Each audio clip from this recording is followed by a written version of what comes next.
Hey guys, Michael J. Crawford, the Anti-Trekker here, and today marks the first part of my Galaxy Quest review. Now, for those of you that have not seen me do a full review of a film before, let me give a quick explanation of the official Anti-Trekker objective subjective review quotient, or is.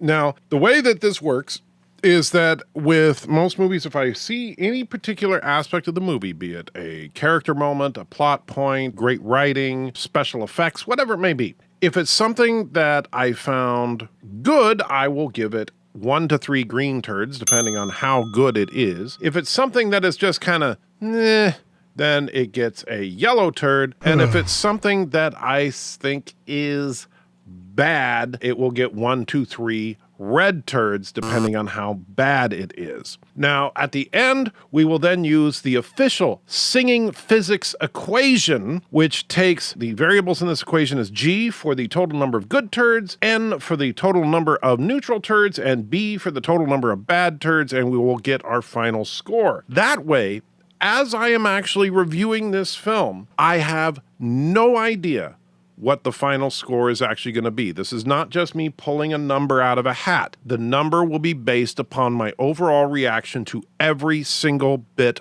of the film. Now, here's where it gets a little trickier. That is the fact that this film is Galaxy Quest. And don't get me wrong, I really like Galaxy Quest, but the fact that I like it, the personal bias aspect, that's not what I'm talking about here. The problem with it being Galaxy Quest is that Galaxy Quest is, in fact, a comedy at its core. And as a comedy, bad writing, bad visual effects, bad character moments even, can be a part of the overall comedy. For example, in Galaxy Quest, the opening scene, which we'll get into in just a minute, is actually designed to look very poorly shot and very poorly acted and very bad visual effects. But that is because they're trying to show that it's a cheesy old TV show and you're supposed to laugh at how bad the production of the show really is. So in the end, when it comes to a comedy, the green turds are really for, was it funny and how funny was it? The yellow turds are, that didn't work for me. And the red turds are if it's like cringe-inducing, where it's obvious that it's supposed to be funny, but it is not funny. So that is the one caveat I have to throw in there, is that there may be times where you say, wow, you should have nailed them for those bad visual effects, but the truth is that it's a comedy. It's not about impressive visual effects. Although there are a couple of points where the visual effects will come into play in the score, but for the most part, in a comedy, that's not the important part. Now, with that being said, well, I think that we need to just get right into the movie. But before we do, I have a special guest speaker that has something to say.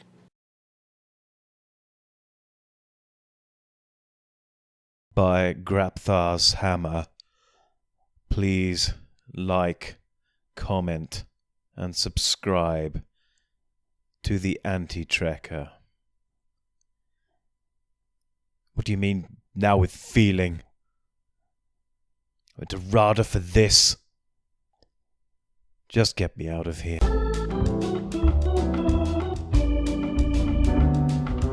So as we begin the movie proper, well, one thing that you can really latch on to right from the beginning is that it is painfully obvious that the more you know about Star Trek, the more you are going to appreciate this film. Because this film is a love letter to Star Trek, but in a way unlike I've ever seen before. This is not just someone who appreciates the stories and action and adventure of Star Trek, but who wants to show how much they appreciate the fans, how much they appreciate the actors, how much they appreciate even the crew that was behind the cameras throughout the production of Star Trek. This film embraces the entirety of the franchise, not just the end result, which is absolutely mind-blowing to me and something I really haven't seen anything like before or since at this level.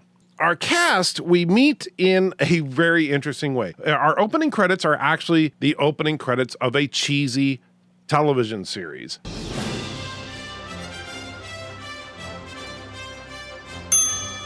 a television series, of course, titled Galaxy Quest, which is about a starship, the Protector. Now, the Protector is obviously our stand-in for the Enterprise. And while it doesn't look much like the Enterprise directly, there's no saucer section or anything like that, but the vibe you get from it feels like a Star Trek ship. The color scheme, the design of the individual parts on the ship all feel like they could have come right out of Star Trek. In a lot of ways, the design of this reminds me very much of the Orville, in that they took the Star Trek ideas of color, practicality, and how things fit together, and they just rearranged it a bit.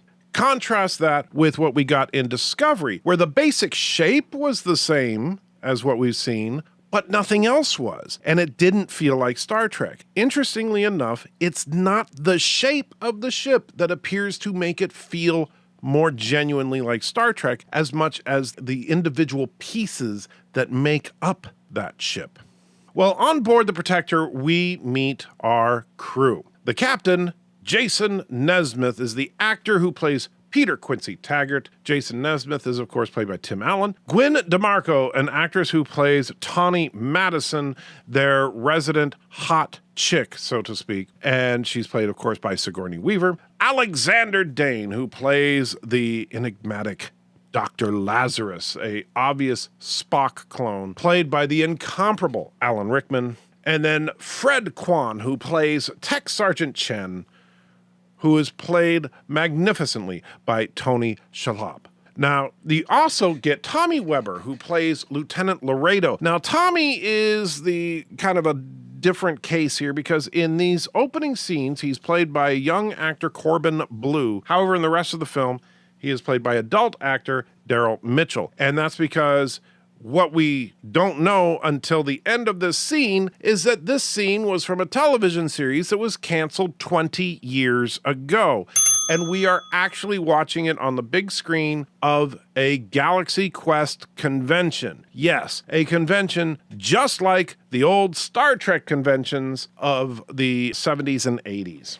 We are not just looking at a television series remarkably similar to Star Trek, with remarkably similar characters as Star Trek. But no, that's not even the story. The story is about the actors playing those parts at a Galaxy Quest convention, which is obviously very much a parallel to a Star Trek convention.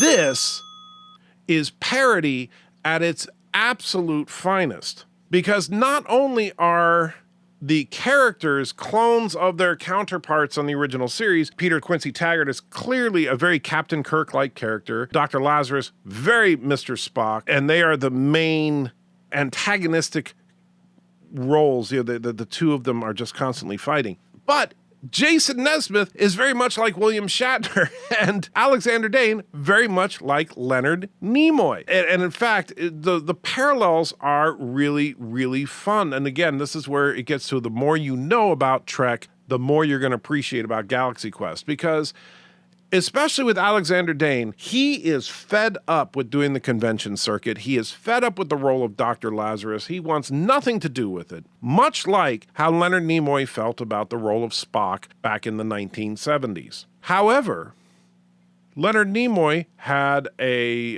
turnaround in the 1980s about this, just as we're going to see Alexander Dane have a turnaround about his opinions of Dr. Lazarus in the course of this film. So the more you know, the more you enjoy. Now we know. And knowing is half the battle.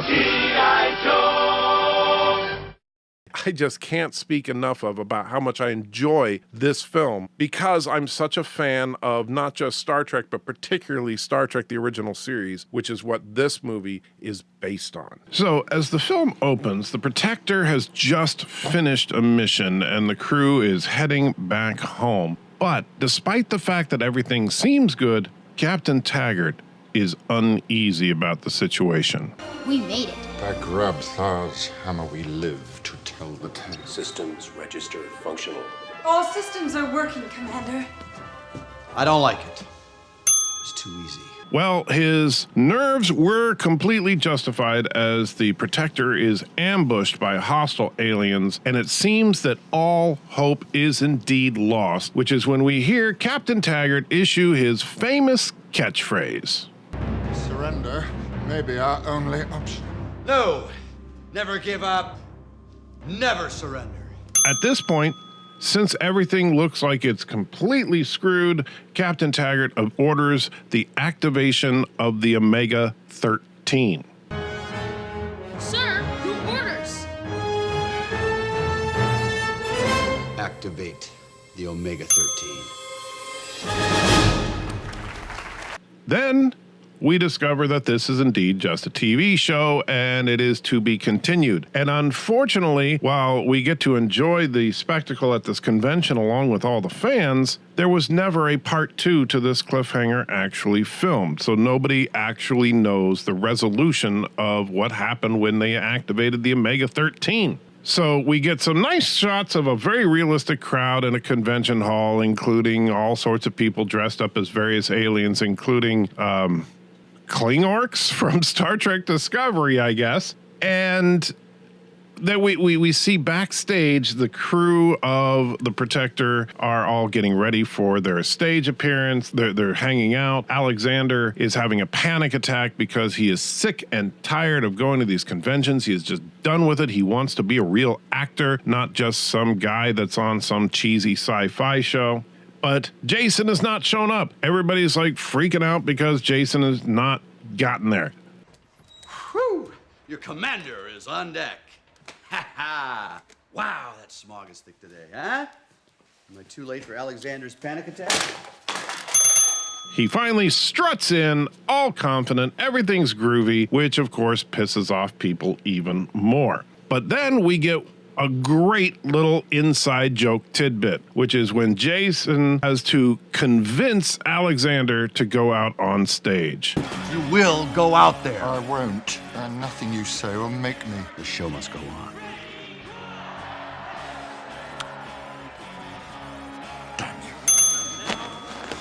Damn you. This line may not mean much to a lot of people, but if you've ever performed on stage, the show must go on is something that is ingrained in anybody who wants to be an actor. If you are not ready to go out on stage, if there's a technical problem, if somebody didn't make it, if somebody screwed up the costumes, whatever it may be, it does not matter. The show must go on. That is absolute, like that's like biblical level law in the world of acting. And so for him to say that is the one thing that would absolutely convince Alexander, because Alexander is the consummate actor. That Alexander has deep and loving respect for the craft of acting. And so despite the fact that he despises the part that he's playing, despite the fact that he really just wants to walk away, he goes out on stage because Alexander is a professional. We also get to see, while they're being introduced, Sam Rockwell in an early role for him as Guy. Now, Guy is an interesting one because Guy is obviously the MC at this convention, but he also played a red shirt on the show. And so he is very excited to be there, and he is trying to hold on to the glory days of that one episode that he was in 5 minutes of before he got killed by the lava monster. I was on the show in 82, episode 81. Got killed by a lava monster before the first commercial. Listen, maybe I could sit in and sign a couple autographs? We also get a really charming scene of Alexander, and we can get a true feeling for how he feels about signing autographs for his adoring fans. By Grabthar's hammer, by the sons of Warvan, I shall avenge you.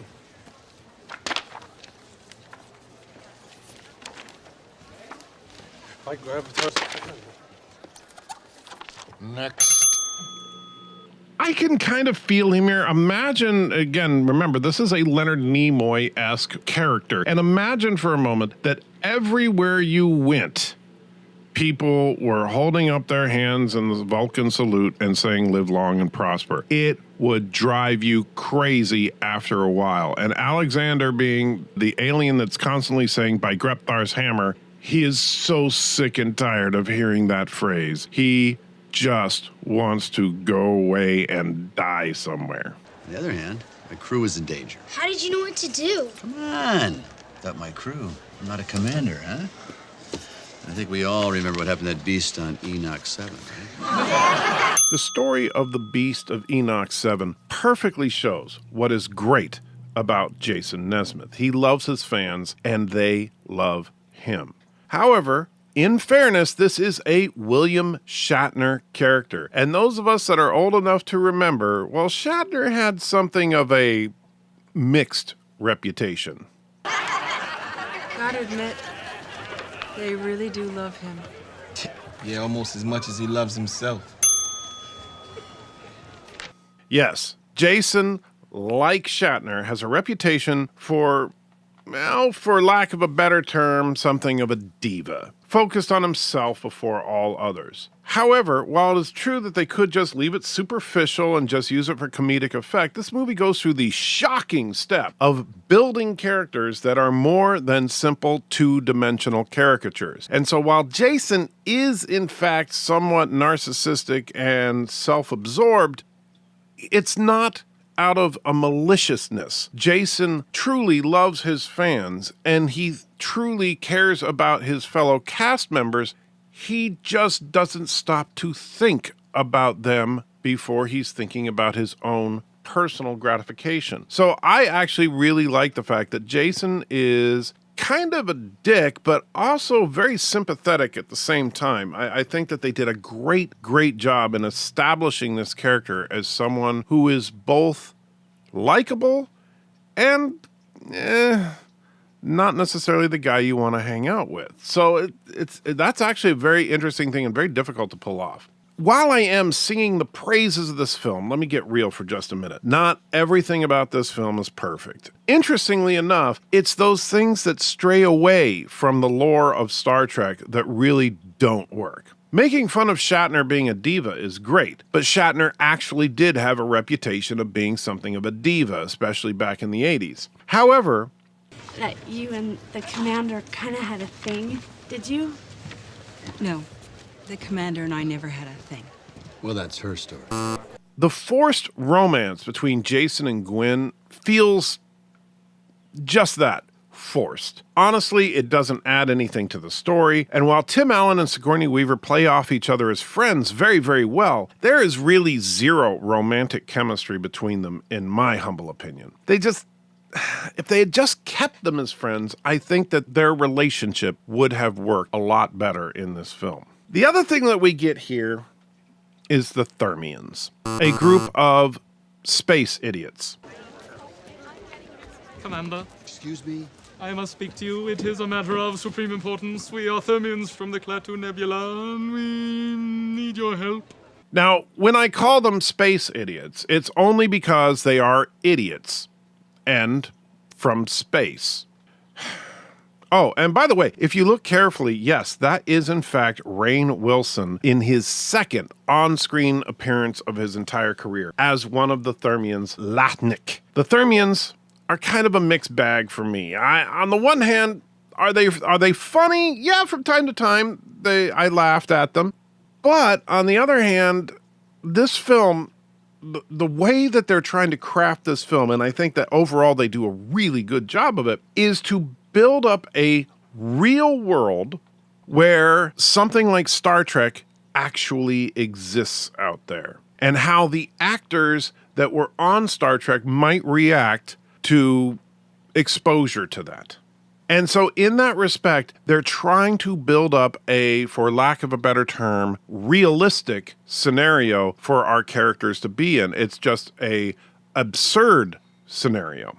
And the problem is that the Thermians break that for me. The Thermians completely break my suspension of disbelief. Because here's the problem, is that in order to pull this off, you need to set up this society, the Thermians, as kind of what might be a mind-bending contradiction, in that on the one hand, they have to be gullible enough to think that an old TV show was real, and yet intelligent enough to build advanced starships, star bases, etc., complete with weapons, shuttles, engines, and even the mystery device of the Omega-13 that all look like and function like their on-screen counterparts.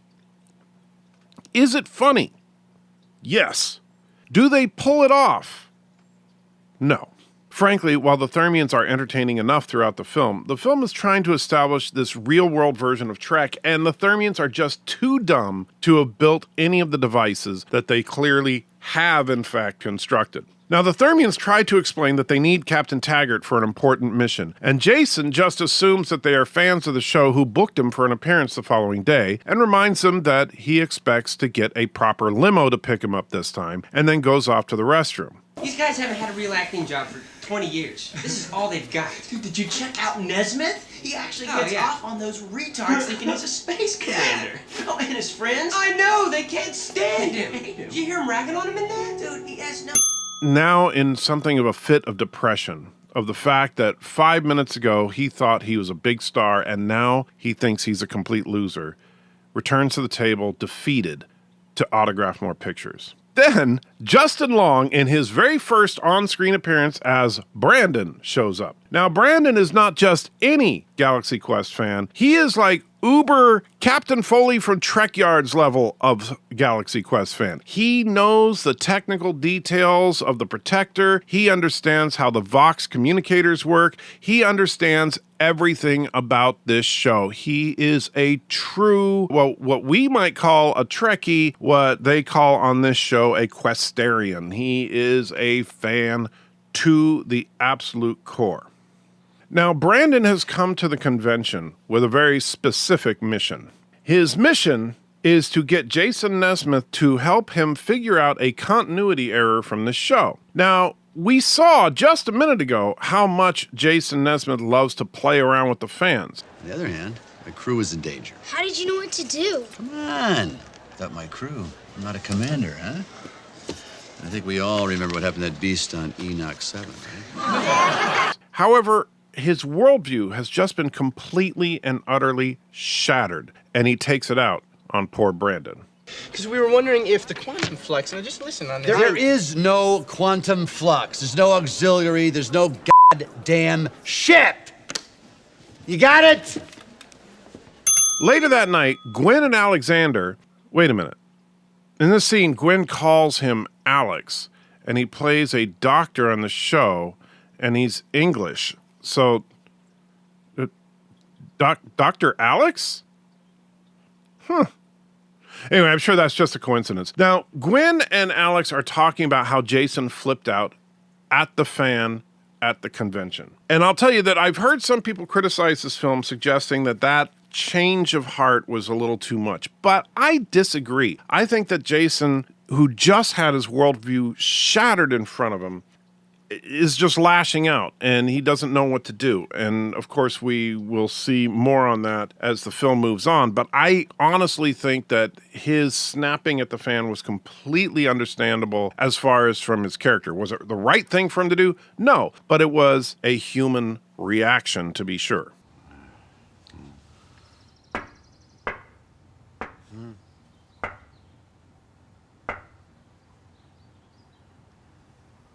Well, in a fit of depression, Jason decides to toss back a bottle of Glenlivet, a rather nice scotch. And as is often the case when you toss back a bottle of scotch, Jason then passes out on the floor after watching a rerun of Galaxy Quest and is wakened by the Thermians.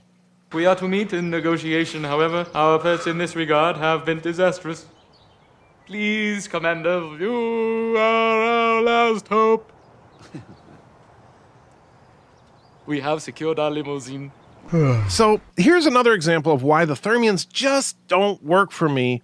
Because why is it that they're smart enough to figure out what a limousine is and then bring said limo to pick up Jason, not to mention finding Jason's home address? However, they're not smart enough to figure out that Jason is this guy's name, not Commander Taggart. Or that they found a Galaxy Quest convention and yet have no idea that the convention is celebrating a work of fiction, despite the fact that they are literally surrounded by evidence that this is in fact a work of fiction, right down to the MC announcing the real names of our actors right in front of them. Commander, I must say that standing here in your presence is the greatest honor we could ever have hoped to achieve in our lifetimes. Okay, this is a funny bit. However, this again detracts from the story as a whole. They're trying to... Well, they're just trying to show us that the Thermians are super advanced aliens who are complete idiots. Would you guys look for another shoe that looks like this, please? Oh.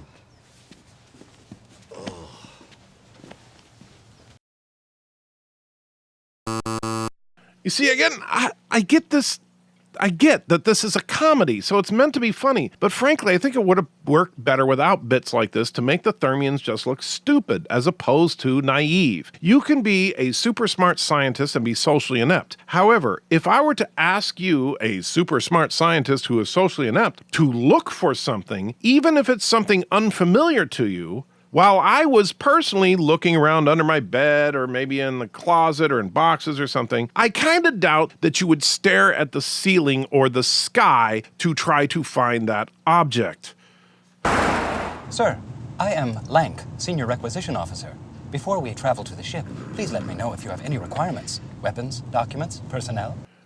All right, to be honest, I only included this clip because it's the only line spoken by Rainn Wilson in the theatrical release of this film. Granted, this was his first film role, but it's kind of a waste of his talent. But don't worry, his career will one day get him away from doing small parts in Star Trek parodies up to being a guest star on Star Trek Discovery. Oh, wait. Doesn't she talk?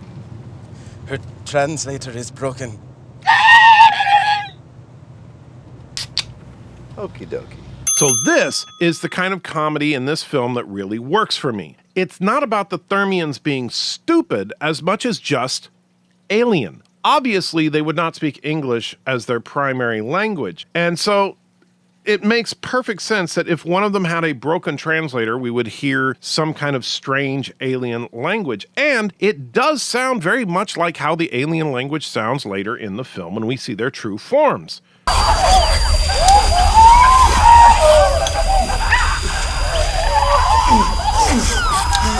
So, while this may sound like a stupid fan to Jason making weird noises, we know that in fact this is her native tongue. Had they stuck to the ineptness of the Thermians being limited to cultural misunderstandings and technical glitches, rather than just making them flat out stupid, I think that this film would have been much better. Discontentment spread through the land. Fighting among Trebe, Sex, and Largos. Ah, the foolishness. And it was in this time of dissension that Now, this shot is actually something that we should all take note of because this is a comedy. Comedies tend to have lower budgets than big sci-fi blockbusters, but they really wanted this film to feel real. And the visual effects of that limousine taking off were spot on. I mean, they still hold up. Watching the scene over and over and over on my computer, it's hard to see a real glitch in this effect shot. And I really, really appreciate that because this film is from 1999. Seamless, perfect visual effects were not commonplace at this point. Sure, we had our standout visual effects films in that same year, like The Matrix or Episode 1, The Phantom Menace, but for the most part, visual effects in this era of Hollywood were not this seamless. Now, the interesting thing here from a story perspective as well is that, of course, Jason is semi-passed out in the back of the limousine because he's so hungover from drinking that bottle of scotch the night before. So he did not realize that the limousine that he is in just took off into space. Commander.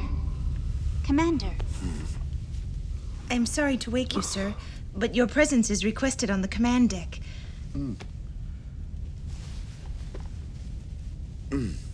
Later, when the translator is fixed and they wake him up, he just thinks that the fans, woke him up because they got to their parents' garage or wherever. As they explore the Protector 2, he thinks, wow, this is some really crazy good fan sets. General, I have just received word the Thermians have appointed a new commander to handle the negotiations. What? Even when we get to seeing the bad guy of this film, Saris, well, we get to see him on his own ship and know that he actually is some kind of alien, and he gets word that the Thermians have a new commanding officer. Let's slow it down to Mark II, Lieutenant. I see fear. That is expected. Ah, they bring a new commander. It's good. Here Scary. are I mean, my you know, he looks. demands.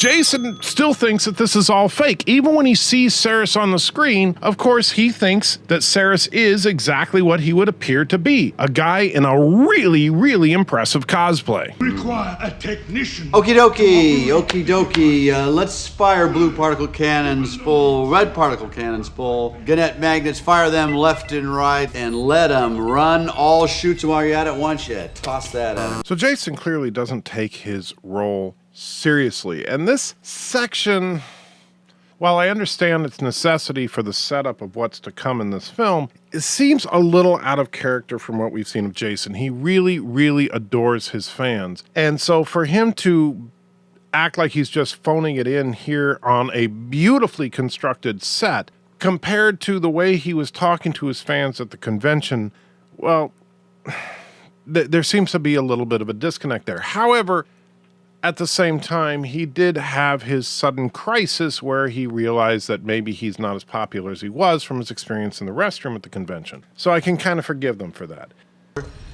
That should take care of old lobster head, shouldn't it? That's the stupidest idea I've ever heard, you imbecile. So as Jason continues to be completely oblivious to the simple fact that he is, in fact, in space dealing with a real crisis situation, so he cracks a joke about Saris being a lobster head. Okay. And in fact, what he really should be doing is complimenting the Thermians on their incredible makeup job. And maybe the Thermians might start to figure out what's going on, but of course they're stupid, so probably not.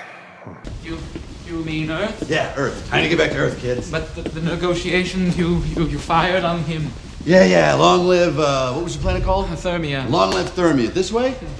But what if Sarah survives? Oh, I doubt I gave him both barrels. Now that the appearance is over, Jason is very anxious to leave the Protector too. And when the Thermians ask about what to do about Saris, he's completely confident that Saris is taken care of. After all, he used both barrels. Again, being kind of flippant and sarcastic with the Thermians a little more than he really should, but I get it. He's kind of suddenly, his worldview has been completely destroyed around him. So he's, I think, using this as kind of a defense mechanism at this point.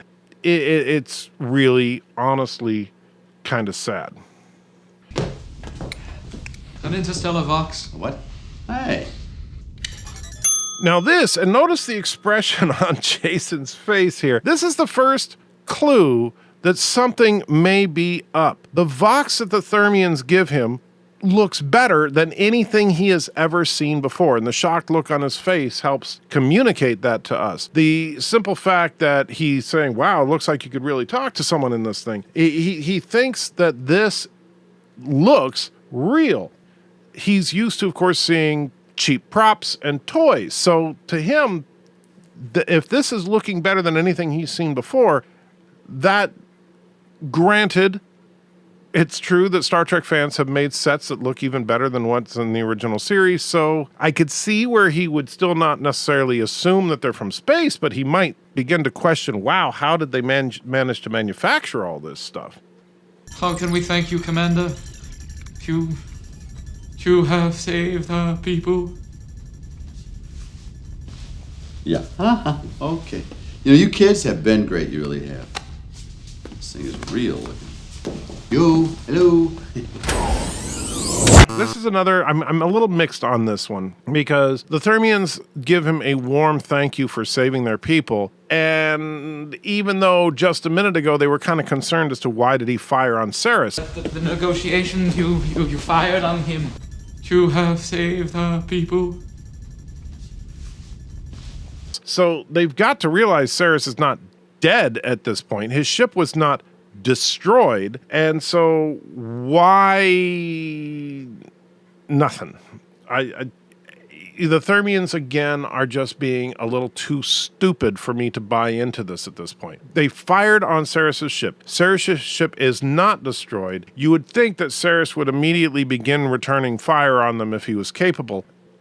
There just seems to be something missing here. Now, I know we have to kind of do this for the sake of the plot, but at the same time, I just don't buy it.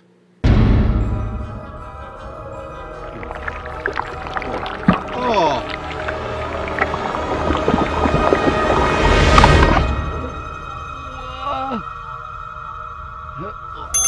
Now we get something really bizarre. Jason is enveloped in some kind of gelatinous substance, and this is unlike anything he has ever experienced. Now, he has no clue as to what's happening, but he knows something very, very strange is happening, and then it happens.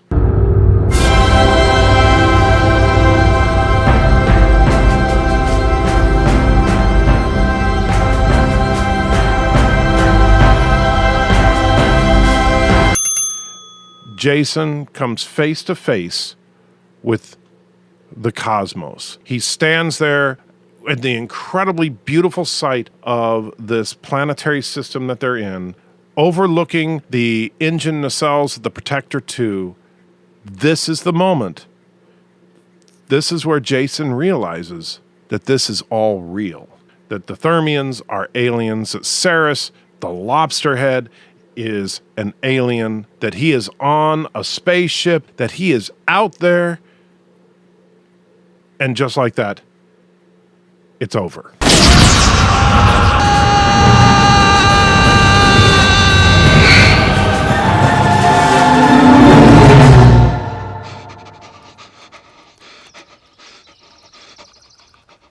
So Jason, after having just seen the truth of the situation, is understandably just a bit shaken up by all of this. Meanwhile, the rest of the Galaxy Quest cast is at a grand opening of a new electronics store.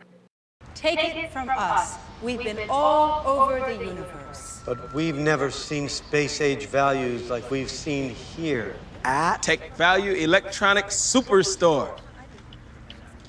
The crew, you can tell from the way they deliver their lines, has mixed feelings about doing store openings and conventions for a living. But poor Dr. Alex just can't take any more. We get what is, in my humble opinion, the best line of the entire film right here.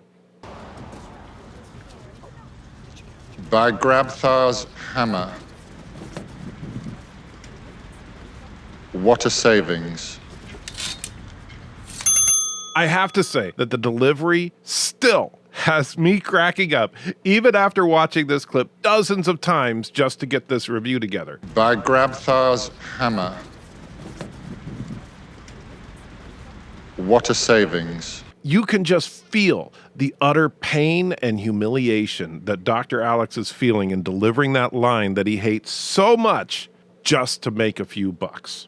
Now, Jason is obviously late for the store opening, and he runs into Brandon, well, quite literally. No, you've got it all. Yeah, if it was found in the Omega 13. Oh, my Commander, my apologies. You know, evidently we had a little miscommunication regarding... Now this, while it may not seem like it at a glance, this scene right here is the absolute hallmark of good, no, great writing and direction, because you need to create a situation that flows naturally from the plot so far, which is exactly what they did here. Jason discovers there are real aliens that also happen to be fans of his television show. He's late, and he really wants to tell his friends about what just happened to him, so he is in a big, big hurry. Brandon was at the convention trying to get answers about his technical questions about the show. He obviously knew that the cast would be signing autographs at this store opening, so he would naturally want to be here so he can ask his questions again. They literally bump into each other, drop their stuff, pick it up, and continue on. Everything that we see in this scene is a natural repercussion of what we have seen come before. but it also sets up, in a very big way, the payoff in the third act of this film, which we get a hint of as Jason tries to explain to the rest of the cast exactly what happened. Guys, I was there. I was up there. Remember yesterday at the convention? Those people dressed like aliens? They were aliens. They were termites or Dalmatians.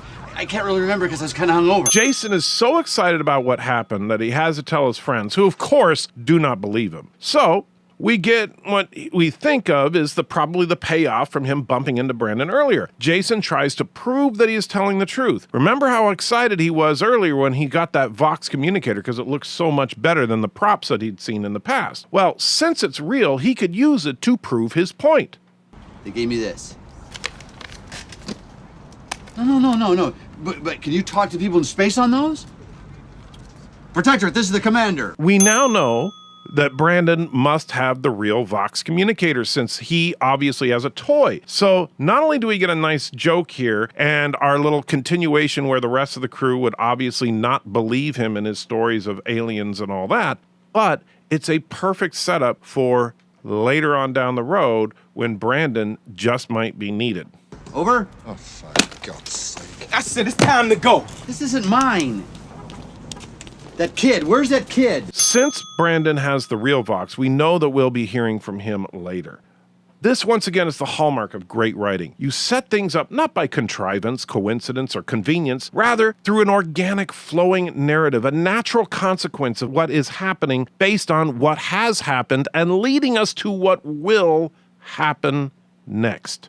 Well, the Thermians show up to report that Saris is not dead and they need more help, and Jason asks the rest of the crew to join him. They leave, assuming that Jason is drunk and possibly crazy. Jason stops Gwen for one last desperate plea.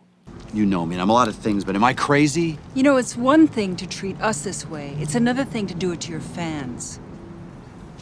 She's not a fan. This is a termite. However, upon careful reflection, they change their minds because they think Jason may be talking about an actual paying job. I think we should have just taken the gig. I mean, who knows the next time he'll ask us. Fred, he was drunk. You really think he was talking about a job?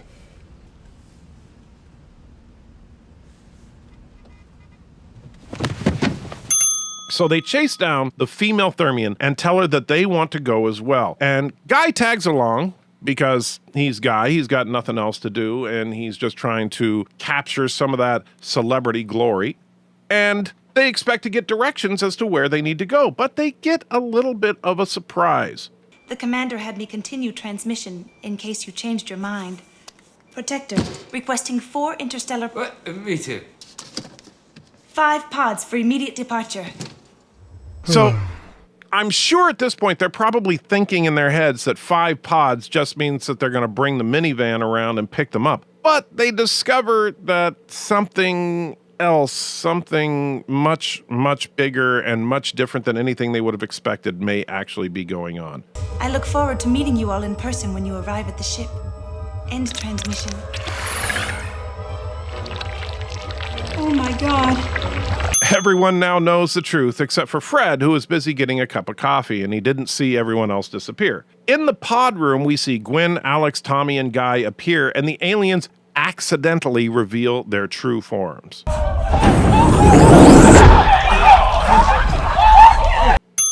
Now, this was followed up by the aliens realizing that they had made the mistake of not turning on their appearance generators, and conveniently, they turn on their generators before Jason comes into the room. We forgot about our appearance generators. You guys came. Who wants the grand tour? Sam Rockwell, ladies and gentlemen. Sam Rockwell at his absolute finest. So the crew is all here except for Fred, who shows up in just a moment later. So Fred and Jason both have no idea that the aliens actually look like weird aliens. Anybody else? That was a hell of a thing.